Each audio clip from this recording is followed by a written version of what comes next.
नमस्कार तुला राशि वालों, मैं हूं एस्ट्रोलॉजर रतन सिंह। स्वागत करता हूं आपका अपने चैनल कुंडली शास्त्र में। इस सप्ताह 26 जनवरी से लेकर 1 फरवरी के बीच में क्या कुछ होने वाला है, इसी के बारे में आज हम चर्चा करेंगे। क्या कोई संकट है जो टल नहीं रहा है, कोई आहट दे रहा है? मैं आप लोगों को बार बार चेता रहा हूँ, बार बार समझा रहा हूँ। हर बार जब भी ऐसी स्थिति बनती है तो मैं आप लोगों को ज़रूर से कहता हूँ कि बस थोड़ा सा सावधान रहिए। बाकी स्थितियाँ जैसी तैसी हैं वो काफ़ी कुछ मैनेजेबल हैं, मैनेज हो जाएंगी। क्या है कि 6-8 मतलब 8वें और 12वें भाव के जो स्वामी हैं, एक तरफ शुक्र बनते हैं और एक तरफ बनते हैं बुध। एक आपकी खुद की लग्न या आपकी राशि के ही स्वामी हैं। लग्न मतलब अब आपकी पत्रिका खोलेंगे, टॉप सेंटर में जो नंबर लिखा हुआ है, अगर 7 नंबर लिखा है मतलब शुक्र का आपका लग्न बनता है। और जहां पे भी चंद्रमा है वहां पे अगर 7 नंबर है मतलब आपकी राशि चंद्रमा की बनती है। ठीक है ना? तो आप दोनों ही चीज़ों पे इसको फलित करके देख सकते हैं, कोई चिंता वाली बात नहीं है।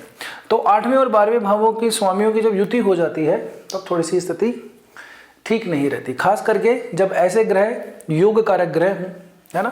बुध आपके लिए काफ़ी स्ट्रॉन्ग पोजीशन को मेंटेन करके रखता है, नवम भाव का स्वामी है, लेकिन साथ साथ में 12वें भाव का भी स्वामी है, एक राशि से और एक 8वें भाव का स्वामी है।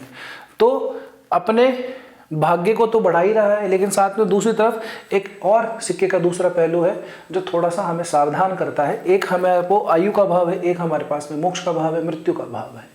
तो अपनी सेहत का थोड़ा सा ध्यान रखना है, गाड़ी थोड़ी सी रश नहीं चलानी है, डेंजर प्लेसेस पे नहीं जाना है, बहुत ज़्यादा स्टंट वगैरह नहीं करना है, खाना वगैरह खाने से पहले कई बार सोच लेना है, किसी पे भरोसा करने से पहले कई बार सोच लेना है। ठीक है ना? अगर आपको थोड़ी सी कुछ प्रॉब्लम आ रही है, कोई सिम्टम्स आ रहे हैं तो ज़रूर से उसको चेक करवाइए, उसका ट्रीटमेंट लीजिए। थोड़ी बहुत हमको जो है चिंता की बात रखनी चाहिए अपनी सेहत को लेकर के स्पेशली, और खास करके अपनी पूरी लाइफ को लेकर के। ठीक है, बाकी सब कुछ ठीक है ना। इस सप्ताह चंद्रमा जो है काफ़ी स्ट्रॉन्ग पोजीशन में है। चंद्रमा और मंगल आप लोगों के लिए क्या कुछ हुआ है जरा देख लेते हैं। सूर्य और मंगल जो है वो श्रवण नक्षत्र के अंदर है। मंगल वैसे जाएंगे 30 जनवरी के आसपास। श्रवण नक्षत्र में इससे पहले ये पूर्वा आषाढ़ा नक्षत्र में रहे हैं, अभी 26 से लेकर के और 29 जनवरी तक ये पूर्वा आषाढ़ा में रहेंगे, जो कि सूर्य का नक्षत्र है। श्रवण नक्षत्र चंद्रमा का ही नक्षत्र है। सूर्य और मंगल दोनों ही इसमें प्रवेश करेंगे। सूर्य ऑलरेडी चल रहे हैं और मंगल जो है वो 30 तारीख को चले जाएंगे। तो चंद्रमा का इन्फ्लुएंस हमको दिखाई दे रहा है। चंद्रमा आपके उच्च भी हो रहा है, कहाँ पे? 8वें भाव में। अभी 8वें भाव के अंदर उच्च का हो जाना बड़ी अजीब सी स्थिति बताता है, क्योंकि नैसर्गिक रूप से कालपुरुष की कुंडली देखते हैं तो वहाँ पे 8वां भाव मंगल की राशि पड़ती है। ठीक है, मंगल स्वयं चंद्रमा के नक्षत्र में है, पहली बात तो ये। दूसरी बात, 8वीं नंबर की राशि के अंदर, 8वें भाव की बात नहीं कर रहा मैं, 8वें नंबर की राशि यानी वृश्चिक राशि के अंदर चंद्रमा नीच के होते हैं। 8वां स्थान उन्हें कहने का मतलब ये है चंद्रमा के लिए ठीक नहीं माना जाता। चंद्रमा उस जगह पे आकर के उच्च अवस्था को प्राप्त करने मतलब बली हो रहे हैं, स्ट्रॉन्ग हो रहे हैं, पहली बात। ठीक है ना? उसके बाद में बुध और जो शुक्र हैं वो धनिष्ठा नक्षत्र के अंदर अभी 29 जनवरी को प्रवेश कर जाएंगे। धनिष्ठा से पहले ये श्रवण नक्षत्र के अंदर है। ठीक है, श्रवण नक्षत्र जैसे मैंने बताया चंद्रमा का नक्षत्र है। धनिष्ठा जो नक्षत्र है वो मंगल का नक्षत्र आता है, तो फिर से वहाँ पे मंगल का इन्फ्लुएंस हमको दिखाई दे रहा है। ठीक है, अब आप मेरे को जो बात में समझा रहा था वो क्लियर हो गई होगी आपकी। तो चंद्रमा का यहाँ पे उच्च का होना, 8वें और 12वें भाव का संबंध बनना और फिर इनका उस जगह पे प्रवेश कर जाना कुछ ना कुछ हमको थोड़ी सी चिंता दिखा रहा है। ठीक है ना? इस वजह से इस सप्ताह के अंदर चंद्रमा का और मंगल का इन्फ्लुएंस थोड़ा सा बढ़ गया है आप लोगों के लिए। अब चलिए एक एक करके बात करते हैं। सबसे पहले बात करें करियर और जॉब की। तो करियर और जॉब के मामले के अंदर सब कुछ बुरा नहीं, अच्छा भी है, चिंता मत कीजिए। चंद्रमा उच्च का है, आपके नवम भाव के अंदर चंद्रमा गुरु का मिलन होगा, गजकेसरी एक योग बनेगा। अगर ये केंद्र में होता तब ये योग जो है गजकेसरी योग कहलाता। कहने का मतलब बहुत शुभदायी योग होता है, गुरु चंद्रमा का मिलन बहुत बढ़िया होता है। तो गुरु चंद्रमा का मिलन होगा, कब होगा? 30 और 31 जनवरी को। तो ये आप लोगों के लिए भाग्यदायी रहेगा, काम के अंदर वृद्धि करेगा, धर्म के अंदर वृद्धि करेगा, काम की प्रोग्रेस करेगा। बाई लक जो चीज़ें अटकी हुई हैं उनको थोड़ा सा सॉर्ट आउट करेगा। उसके बाद में खुद की ही राशि में चंद्रमा जाएंगे 1 फरवरी के दिन। अपनी ही राशि में कोई भी जब ग्रह जाता है तो बहुत ज़्यादा बली हो जाता है, बहुत ज़्यादा स्ट्रॉन्ग हो जाता है, अपने शुभ फल जरूर देता है। आपके लिए दशमेश हैं, केंद्र भाव के स्वामी चंद्रमा बनते हैं। तो यहाँ पे आकर के चंद्रमा आपको 1 तारीख के आसपास यानी सप्ताह के एंड तक आते आते मिड तक, तो शुरुआत के 2 दिन तो रहेंगे सप्तम भाव में, फिर 2 दिन रहेंगे अष्टम में, फिर उसके बाद के जो आखिरी के 3 दिन हैं वो शुभता लेकर आएंगे आपके लिए। ठीक है ना? तो वर्किंग प्लेस के ऊपर हमें बहुत अच्छी चीज़ें दिखाई देती हैं, चारों ग्रहों की शुभ दृष्टियाँ सामने पड़ती ही हैं आपके लिए। बुध और जो शुक्र हैं वो कारक ग्रह बनते हैं, कि एक तो आपके राशि से और एक आपके नवमेश है। इनकी दृष्टि पड़ना काम के भाव के ऊपर, सूर्य मंगल के साथ में दृष्टि पड़ जाना, ये हमको ये दिखाता है कि काम के अंदर हमको ग्रोथ थोड़ी सी दिखाई देगी। अग्रेशन थोड़ा सा बस अपना थोड़ा सा कम कंट्रोल करके रखिएगा, खास करके अपने कोलीग्स के साथ में।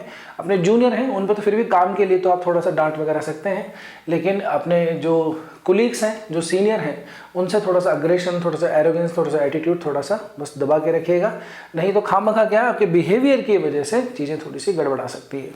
कुछ जो नई जॉब में जाना चाहते हैं, फ्रेशर हैं, उनके लिए समय अच्छा है। खास करके 30 और 31 जनवरी का जो दिन है और उसके बाद का 1 फरवरी का दिन भी जो है, अगर उस दिन कोई इंटरव्यू पड़ रहा है आपका, तो आपके लिए बहुत अच्छे चांसेस हैं। तो अगर आप किसी बेटर कंपनी के अंदर ट्राई कीजिएगा।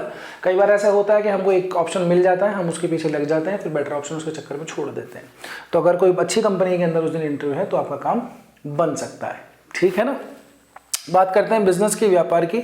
तो शुरू के 2 दिन तो चंद्रमा रहेंगे मेष राशि के अंदर, और यहाँ से अगर आप देखेंगे तो जो मंगल हैं उनका ही इन्फ्लुएंस वहाँ पे वापस आ रहा है, चौथे दृष्टि यहाँ पे पड़ती है, ठीक है ना। इस भाव का स्वामी दशम के अंदर बैठा है, केंद्र का भाव का स्वामी केंद्र में बैठा है, रोचक नामक राजयोग बनाता है, काफ़ी बेटर स्थिति है। लेकिन ये स्पेसिफिक है, यानी कि जिनका काम जो है अगर उस तरीके का है, वायरिंग का, इलेक्ट्रॉनिक्स का, मोबाइल्स कंपनीज का, कोई मतलब उसमें शॉप चलाते हैं या कोई फ्रेंचाइजी ले रखी है, ये रिपेयरिंग वगैरह भी करते हैं, इलेक्ट्रॉनिक्स आइटम का आपका कोई शोरूम्स है उसकी फ्रेंचाइजी आपने ले रखी है, या इससे रिलेटेड किसी कंपनी में जॉब करते हैं, तब तो आपके लिए काफ़ी बेटर है। या फिर स्पोर्ट्स के अंदर आप इंक्लूडेड हैं, उनसे संबंधित कोई सामान बेचते हैं, खरीदते हैं, तो आपके लिए अभी का जो समय है व्यापार के लिए काफ़ी लाभदायक रहेगा, खास करके शुरू के 2 दिन। अब 26 जनवरी को तो छुट्टी है, तो इस दिन अगर ऑनलाइन डिलीवरी वगैरह होती है तो आपका काम थोड़ा सा ठीक रहेगा। 27 जनवरी का दिन है, वर्किंग के लिए अच्छा है, कोई प्रॉब्लम वाली बात यहाँ पे हमको दिखाई नहीं देती।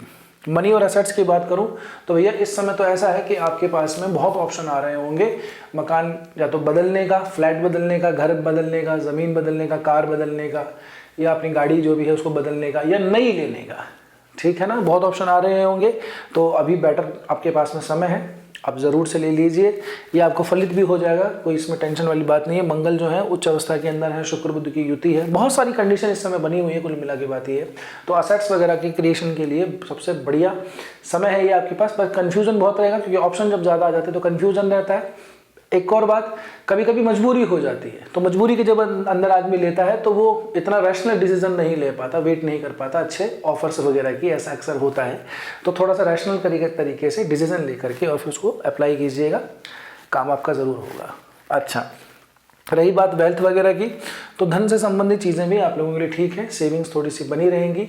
घर में इस समय पे कोई, घर में परिवार कुटुंब के अंदर ज़रूर जो है कोई ना कोई बड़ा फंक्शन होगा, या तो किसी की शादी होगी, किसी की एंगेजमेंट होगी, कुछ ना कुछ, या कोई स्पिरिचुअल कोई काम ज़रूर होगा यहाँ पे, है ना। कोई रिटायरमेंट फंक्शन हो जाएगा, कुछ ना कुछ ऐसा ज़रूर होगा जिसमें पूरी कुटुंब, पूरी फैमिली जो है एक साथ आकर के मिलेगी, है ना। लोगों का आपको जो है सहयोग मिलेगा, और उससे दूर मत भागिएगा, बच के, ऐसा नहीं है कि चलो बच के निकल लिए, आप बैठिए, बात करिए, कम्युनिकेशन थोड़ा सा बनाइए, वो आपको फ़ायदा ही देगा, ठीक है ना। बात करें रिलेशनशिप की, तो रिलेशनशिप के अंदर तो थोड़ा सा मामला गड़बड़ है। देखिए, एक तो इस भाव का जो स्वामी है वो शनि बनता है, और जस्ट अपने से आगे गया हुआ है, द्विद्वादश का संबंध बनता है यहाँ पे। छठे भाव के अंदर जनरली शनि जो है ठीक माना जाता है। शनि ने अभी 20 जनवरी को ही नक्षत्र परिवर्तन किया है, उत्तरा भाद्रपद नक्षत्र जो कि स्वयं शनि का बनता है, उसमें शनि ने प्रवेश किया। इस पर डिटेल में हमने वीडियो बना रखा, आप जाके जरूर से देखिएगा उसको। तो यहाँ पे रिलेशनशिप के अंदर थोड़ा सा इशू दिखाई देता है, एक दूसरे पे थोड़ा सा डाउट आता है, कभी कभी सेल्फ डाउट भी आ जाता है, लेकिन सामने वाले पे ज़्यादा डाउट आता है। खुद की गलतियाँ कम दिखती हैं, सामने वाले की ज़्यादा दिखती हैं, या फिर ऐसा होता है कि खुद की ज़्यादा गलतियाँ दिखती हैं, सामने वाले को बिल्कुल एकदम कि हाँ तुम्हारी तो कोई गलती नहीं है। तो ब्रेकअप जैसी सिचुएशन हमको यहाँ पे थोड़ी सी दिखाई दे रही है, क्योंकि राहु ने भी 25 जनवरी को नक्षत्र के पद में परिवर्तन किया। राहु जो है शतभिषा नक्षत्र के चतुर्थ चरण में थे, और 25 जनवरी को तीसरे चरण के अंदर उन्होंने प्रवेश किया है। तो यहाँ से भी जो है राहु थोड़ा सा स्ट्रॉन्ग पोजीशन में आ रहे हैं, पहली बात। दूसरा, 27 जनवरी से लेकर के और 1 फरवरी तक, यानी कि लगभग पूरा जो सप्ताह है, वहाँ पर राहु और केतु वर्गोत्तमी होंगे। वर्गोत्तमी का मतलब होता है कि जिस राशि के अंदर कोई ग्रह है, उसी राशि में जब नवमांश में चला जाता है तो वो ग्रह वर्गोत्तमी हो जाता है। जब कोई ग्रह वर्गोत्तमी होता है तो वो बहुत स्ट्रॉन्ग हो जाता है ना, अपने इन्फ्लुएंस कर मतलब दिखाने के अंदर वो काफ़ी कैपेबल हो जाता है, और वो दिखाता ही दिखाता है। वर्गोत्तमी मतलब अगर किसी की कुंडली में एक ग्रह भी अगर वर्गोत्तमी है तो इसका मतलब ये है वो अकेला भी पूरी कुंडली को संभाल सकता है, इतनी कैपेसिटी हो जाती है एक ग्रह के वर्गोत्तमी होने पे। तो अभी राहु और केतु वर्गोत्तमी होंगे, तो आपके मेन चार्ट के अंदर यदि राहु और जो केतु हैं वो अच्छी पोजीशन में है तो आपके लिए बेटर टाइम है रिलेशनशिप वगैरह के लिए, नई लर्निंग सीखने के लिए, ठीक है ना, रिस्क से रिलेटेड कोई काम करने के लिए, बड़ा रिस्क लेकर के बड़ा प्रॉफिट कमाने के लिए, इस तब तो बहुत अच्छा समय है। मतलब ऐसा है कि गेम चेंजिंग टाइम है, ठीक है ना। लेकिन अगर क्या है कि पिटी हुई हालत है, आप पीड़ित ही राहु केतु से, तो फिर तो आपको बचना चाहिए इस समय पे, ठीक है ना। कोई बड़ा धोखा आपको मिल सकता है रिलेशनशिप के अंदर, खास करके कोई चीटिंग वगैरह से हो सकती है, ब्रेकअप वगैरह हो सकता है, ऐसा आपके साथ में हो सकता है। अब आपको समझ में नहीं आ रहा है यार क्या वर्गोत्तमी होता है, लग्न क्या होता है, मेरी राशि कौन सी है, ठीक है ना, कोई आपकी पर्सनल कोई क्वेश्चन है, कोई प्रॉब्लम है, तो आप ज़रूर हमसे संपर्क कीजिए। व्हाट्सअप नंबर भी दिए हुए हैं और वेबसाइट का एड्रेस भी दिया हुआ है, आप अपना अपॉइंटमेंट बुक करवा सकते हैं। आगे बात करें मैरिज की, तो मैरिज के लिए 100 है, ठीक ठीक है ज़्यादा। बस मैं हमेशा ये कहता हूँ आप लोगों को, इस समय पे क्या है कि जब चतुर्ग्रही योग चौथे भाव में बन जाता है ना, तो ऐसी स्थिति के अंदर घर में काफ़ी कुछ चीज़ें मिलती हैं, ऐसी बात नहीं है ना, नेम फेम सब कुछ काफ़ी मिल जाता है आदमी को, लेकिन घरेलू अशांति ज़रूर मिलती है साथ साथ के अंदर थोड़ा सा, क्योंकि एरोगेंस आ जाता है, ईगो क्लैशेस आ जाते हैं, तो उससे थोड़ा सा बचना है आप लोगों को। बाकी दाम्पत्य जीवन जो है शुरू के 2 दिन तो काफ़ी ठीक है, बीच में थोड़ा सा गड़बड़ सा दिखाई देता है। बाकी ओवरऑल जो अगर मैं पोजीशन बताऊं तो ठीक है, बस अपने वो जो ईगोज़ हैं उसको थोड़ा सा साइड में रख लीजिए और सामने वाले को भी समझाइए कि अभी थोड़ी सी ग्रहों की स्थितियाँ ठीक नहीं चल रही हैं। भाई आप अपनी बात उन पे क्यों डालें, वो अपने पे क्यों डालें, आप ग्रहों पे डाल दीजिए कि हमारी कोई गलती नहीं है, गलती सारी ग्रहों की है, उन्होंने ही सारी दशा बदल रखी, इसलिए हमारे बीच में ऐसी खटपट होती है, ठीक है ना। तो उससे ईगो क्लैशेस भी नहीं होंगे और किसी को ब्लेम भी नहीं देना पड़ेगा। आगे बात करते हैं आप लोगों के स्वास्थ्य की, हेल्थ की। तो हेल्थ के मामले के अंदर जिनको थोड़ी नर्वस सिस्टम से प्रॉब्लम रिलेटेड रहती है, न्यूरोलॉजिकल थोड़ी सी प्रॉब्लम रहती है ना, नसों से संबंधित थोड़ी दिक्कत है, उन लोगों को मैं ये सलाह दूंगा कि आप थोड़ा सा समय अपना एकांत के अंदर बिताया कीजिए, मेडिटेशन किया कीजिए, क्योंकि जब ये 4 महीने के अंदर शनि जो है इस नक्षत्र के अंदर रहेंगे, है ना, उत्तरा भाद्रपद नक्षत्र में, और ये स्वयं जो है शनि का ही नक्षत्र है, ये थोड़ा सा रिलैक्स का नक्षत्र है, डिटैचमेंट का नक्षत्र है। कई बार ऐसा होता है नई नई चीज़ों में ज़्यादा इन्वॉल्व कर लेता है और फिर जल्दी जल्दी बोर भी कर देता है, तो आदमी बहुत ज़्यादा पजल्ड हो जाता है। तो जिनको न्यूरोलॉजिकल थोड़ी ज़्यादा प्रॉब्लम है वो थोड़ा सा ध्यान रखें, ठीक है ना। बाकी सबसे पहले मैंने आपको सावधान कर ही दिया कि आपको उन चीज़ों का ध्यान रखना है। बाकी हेल्थ के अंदर इसके अलावा कोई खास इशू है नहीं। बात करते हैं अच्छे खासे किसी उपाय की। तो देखो, सबसे पहले अगर आप यहाँ तक पहुँचे हैं ना, तो ठीक ठाक ही लगा होगा वीडियो, तब तो यहाँ तक पहुँच गए हो, तो भैया नए हो तो सब्सक्राइब कर लो, अब तक लाइक कर ही दिया होगा चैनल को। और कमेंट सेक्शन में जाइएंगे ना, तो 1 मिनट रुक जाइए, कमेंट करने से पहले उसको जब स्वाइप करेंगे तो वहाँ पर हाइप का ऑप्शन आएगा, वीडियो को प्लीज़ हाइप ज़रूर कर दीजिएगा, ठीक है ना। और कमेंट करके ज़रूर बताना वीडियो कैसा लगा। बात करते हैं रेमेडी की। तुला राशि वालों को तो मैं आपको शुरू से ये कहता आ रहा हूँ कि आप क्या कीजिए, अपने आसपास जो है भगवान विष्णु से संबंधित यदि कोई मंदिर है आपके, भगवान कृष्ण का, राम जी का, है ना, या फिर नरसिंह भगवान का, तो उनकी कोई एक आरती फिक्स कर लीजिए और उसके अंदर सम्मिलित होना शुरू कर दीजिए। बस इतना काम कीजिए। आरती भी मुश्किल से 10 मिनट 5 मिनट लगते हैं, उसके अंदर आप सम्मिलित होइए अपने टाइमिंग के हिसाब से। बाहर निकलें तो गाय वगैरह को हरा चारा वगैरह डाल दीजिए, किसी ज़रूरतमंद को कुछ और दे दीजिए, अगर आपकी पॉकेट अलाउ करती है तो। बस इतना सा काम शुरू कर दीजिए, बाकी रास्ता ठाकुर जी अपने आप दिखा देंगे। इतना सा काम कर लेंगे तो सब कुछ ठीक हो जाएगा, आई होप सो। बाकी कोई प्रॉब्लम है ना, एस्ट्रोलॉजिकल सॉल्यूशन उसका चाहते हैं तो आप संपर्क कर ही सकते हैं। तो बस आज के वीडियो में इतना ही, मिलते हैं अगले वीडियो में। तब तक के लिए स्वस्थ रहिए, मस्त रहिए, अपना और अपनों का ध्यान रखिए। जय श्री कृष्णा, जय श्री।